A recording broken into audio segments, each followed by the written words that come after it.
मेट्रोमध्ये प्रवास करण्याची संधी आम्हा सर्वांनाच लाभली। त्याच्यामुळे मेट्रोमधून प्रवास करत असताना अतिशय एक सुखद असा अनुभव आपल्या सर्वांना येतो।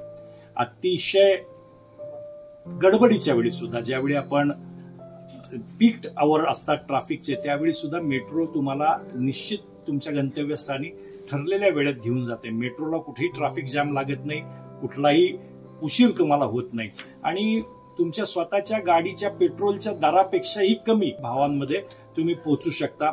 अगदी माझ्या घरातले सुद्धा मेट्रो वापरतात। माझी कन्या सुद्धा हडपसरला जरी अजून मेट्रो नसली तरी ती बसायला रुबी हॉल पाशी येते। ती MIT ला कॉलेजला होती, ती रुबी हॉल ते MIT कॉलेज हा प्रवास रोज मेट्रोनी करत होती। केवळ आणि केवळ म्हणजे तिला गाडी आणि ड्रायव्हर असून सुद्धा वेळेची बचत होते आणि मी ट्रॅफिक मध्ये अडकत नाही, एवढं एक कारण सबळ असल्यामुळं ती मेट्रो मधूनच तिच्या कॉलेजचा प्रवास करत होती। तिने जवळजवळ मागचं 1 वर्ष त्या कॉलेजचं तिने त्या मेट्रो प्रवासातच घालवलं। त्यामुळं सर्वांच्या दृष्टीने मेट्रो ही आपुलकीची आणि ते आपल्याला आता दिसतंय की माणसांना मेट्रोचे फायदे कळायला लागलेले आहेत। त्यामुळं फुटफॉल सुद्धा, प्रवासी संख्या सुद्धा मेट्रोची सतत वाढताना आपल्याला दिसते। आणि आज जेवढे मार्गिका दाखवल्यात, काहीतरी 200 किलोमीटर पेक्षा जास्ती मेट्रोचं जाळं या पुणे शहरामध्ये होणार आहे।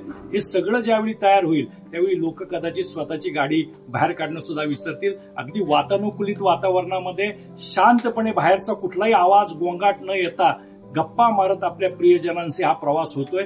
हा अतिशय सुखद अनुभव आहे। मी आपल्या सर्वांना आवाहन करेल, ज्यांनी मेट्रोचा प्रवास केला असेल त्यांना हा सुखद अनुभव आलेला आहे। ज्यांनी आजपर्यंत मेट्रोचा प्रवास नाही केलेला त्यांनी निश्चित मेट्रोचा प्रवास करून पहा, आपल्यालाही महामेट्रोचं मोठेपण त्यातून जाणवेल। धन्यवाद।